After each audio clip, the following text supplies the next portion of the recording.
If you notice a stain on your deck, there's an easy way to clean this up and get your deck looking fresh again. Be sure to act quickly so the stain doesn't have a chance to set in. For common stains like oil, grease, wine, dirt, and mess left from birds, we recommend cleaning it up as much as possible with a soft broom first.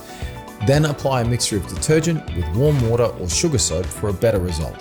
Scrub the area with a sponge, then use a hard bristled broom to get rid of the rest. If the stain is extra tough, you can use a high pressure gurney. Just make sure you're at least 30 centimeters away from the deck when spraying, or you could cause damage. For rust, we recommend using oxalic acid mixed with warm water instead of sugar soap.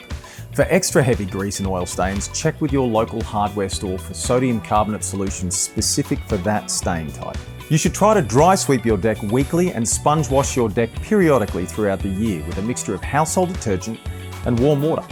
We also recommend using barbecue mats for extra protection.